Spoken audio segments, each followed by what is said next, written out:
dia, queridos irmãos. Estamos iniciando a aula de número 26. Que Deus esteja nos abençoando, nos capacitando mais esse momento. A aula 26 é sobre pensando na eternidade. O ser humano percebe que o seu tempo aqui na Terra é limitado.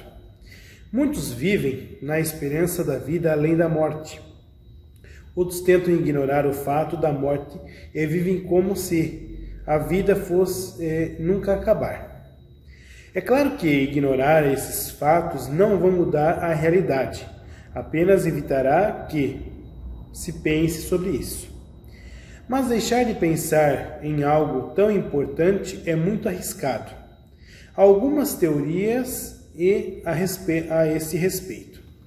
Primeiro, não há nada após a morte.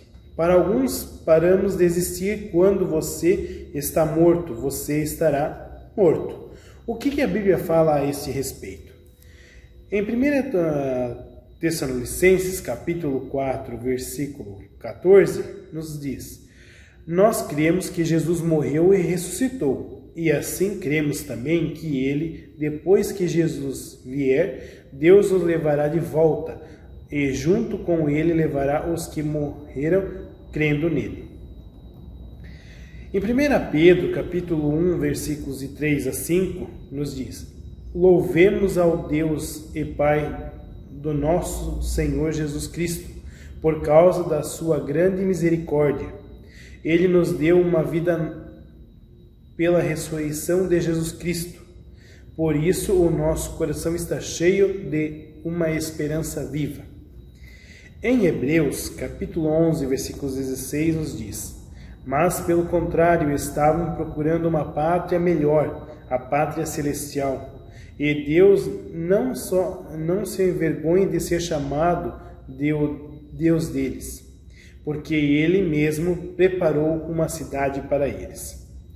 Assim, segundo a Bíblia, há algo para além da morte, uma pátria celestial. Deus nos levará ao seu reino quando Jesus voltar e os mortos ressuscitarem, e os cristãos que estiverem vivos serem transformados. Há algo depois da morte, a vida eterna. Nós viveremos a Nova Jerusalém, o lugar que Deus está preparando para todos os que creem nele. Reencarnação. Algumas religiões ensinam que a pessoa, depois de morta, volta à Terra, numa forma de vida diferente ou num corpo de outra pessoa. Presumivelmente, isto requereria alguma força sobrenatural. O que a Bíblia fala a esse respeito? Em Hebreus, capítulo 9, versículos 27 a 28, diz: cada pessoa tem de morrer uma vez só e depois ser julgada por Deus. Assim também Cristo foi oferecido uma só vez em sacrifício para tirar os pecados de muitas pessoas. Depois ele aparecerá pela segunda vez, não para tirar pecados, mas para salvar as pessoas que estão esperando por ele.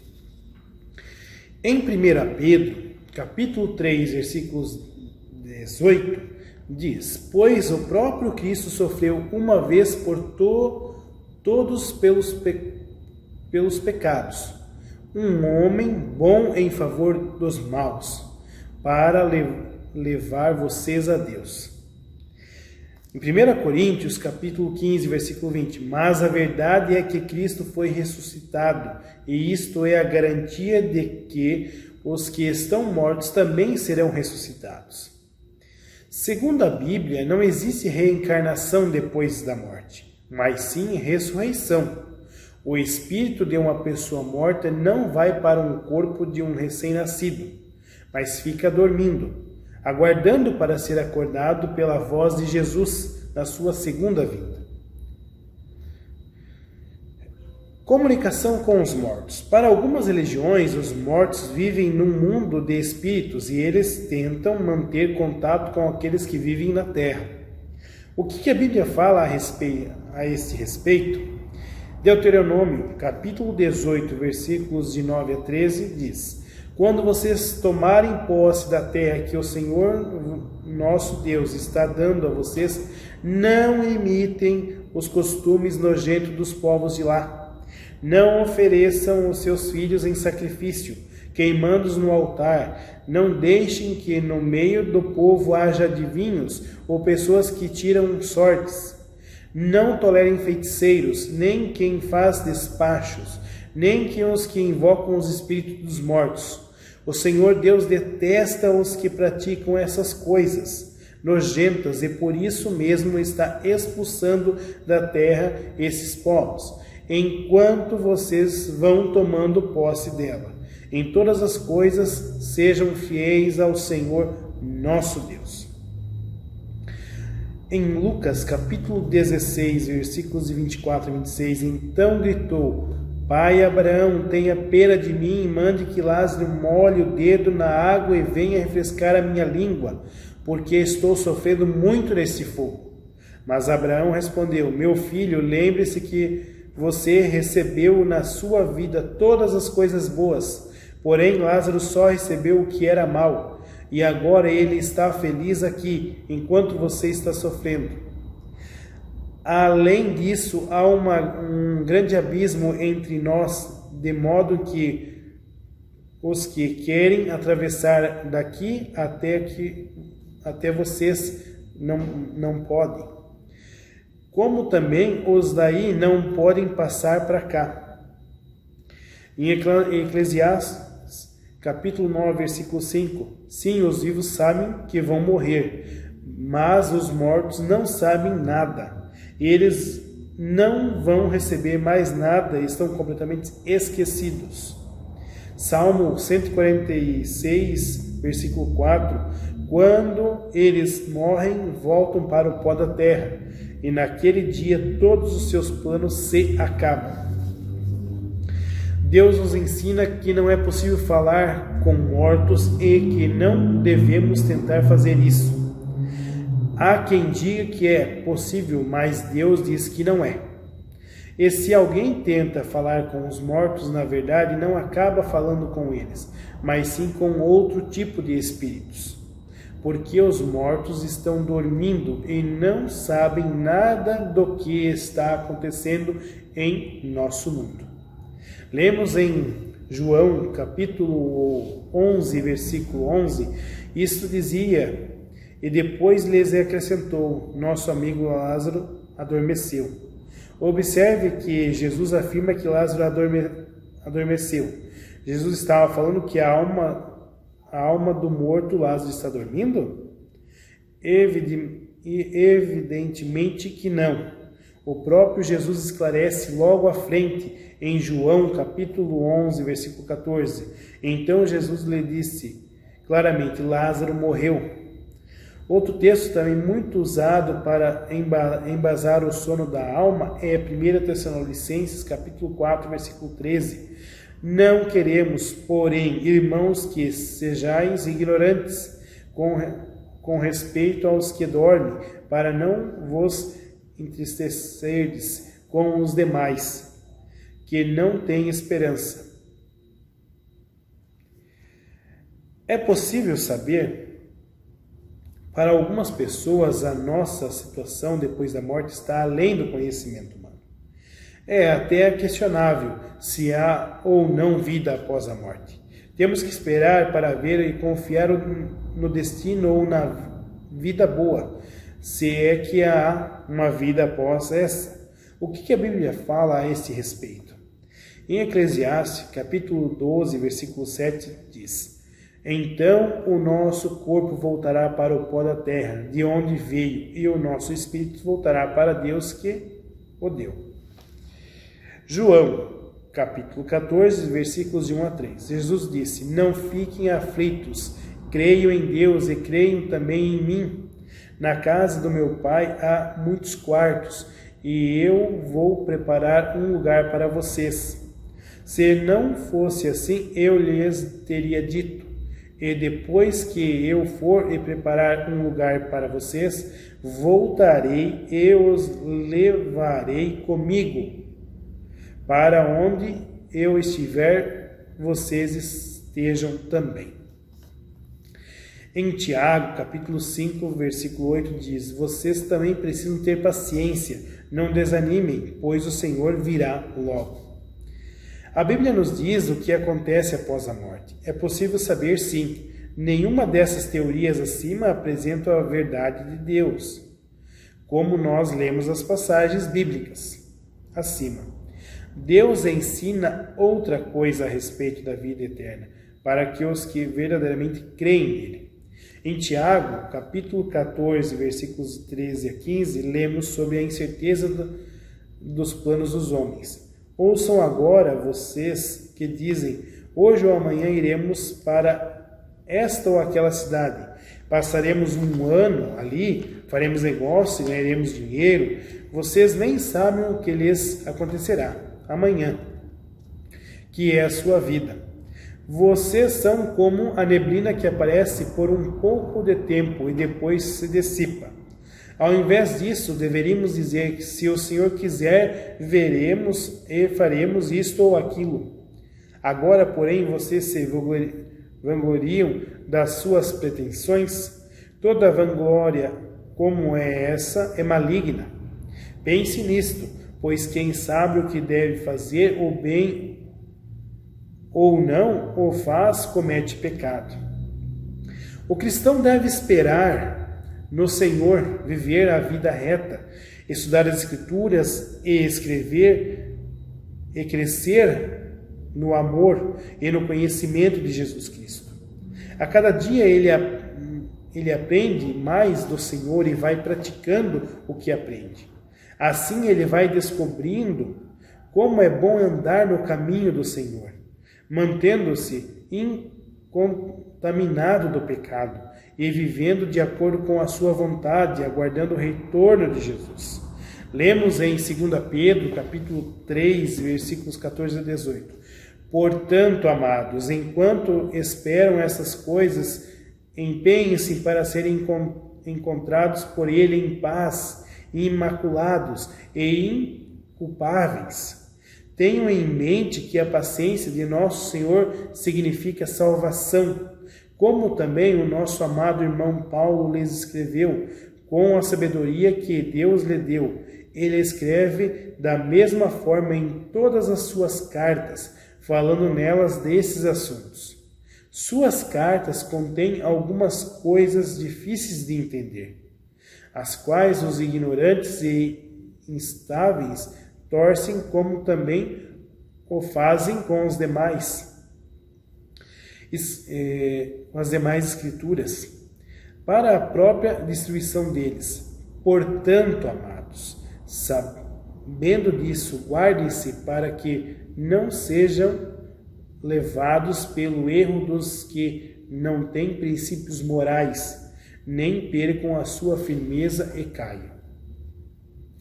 A Bíblia diz que em breve Jesus voltará e buscará a sua igreja. Quando isso acontecer, haverá o julgamento final. Para esse mundo e todos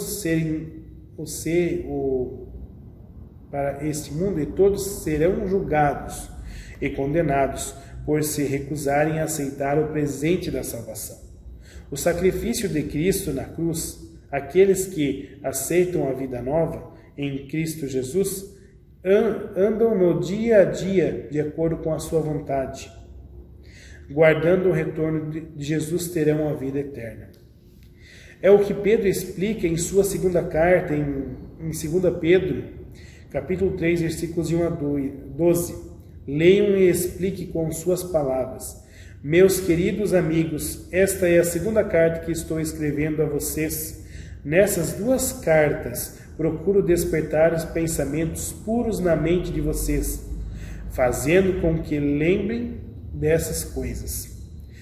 Quero que lembrem das palavras ditas há muito tempo pelos santos profetas e o mandamento do nosso Senhor e Salvador, que foi dado a vocês por meio dos apóstolos que anunciaram o Evangelho a vocês. Primeiro, vocês precisam saber que os últimos dias vão aparecer homens dominados pelas suas próprias paixões. Eles vão zombar de vocês, dizendo: ele prometeu vir e não foi. Onde está ele? Os nossos pais morreram e tudo continua do mesmo jeito que era desde a criação do mundo. Esses zombadores esquecem do propósito que há muito tempo que Deus deu uma ordem e os céus e a terra foram criados.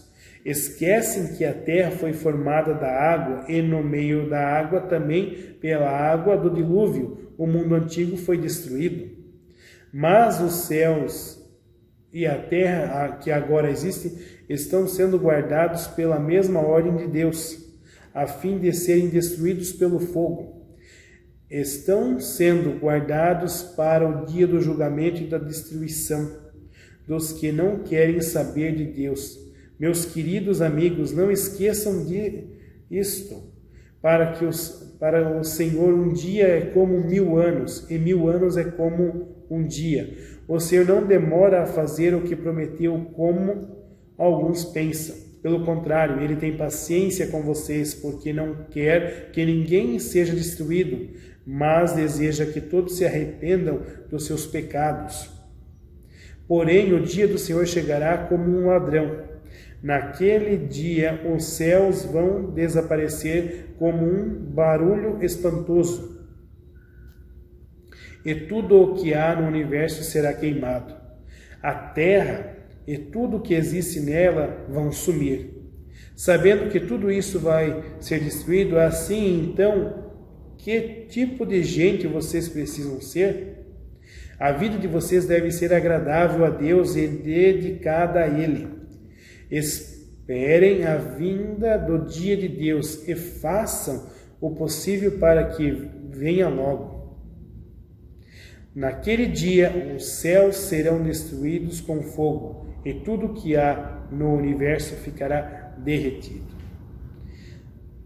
Para combatermos essas teorias que nos confundem e querem nos afastar das promessas da vida eterna, devemos estar sempre alertas e prontos a responder a qualquer a razão de nossa fé.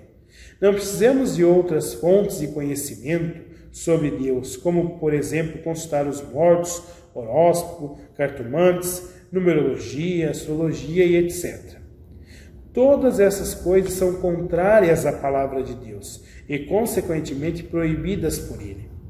Quando conhecemos a obra de Jesus, entendemos que é algo grandioso, programado por Deus para resgatar toda a humanidade e acabar com a influência de Satanás.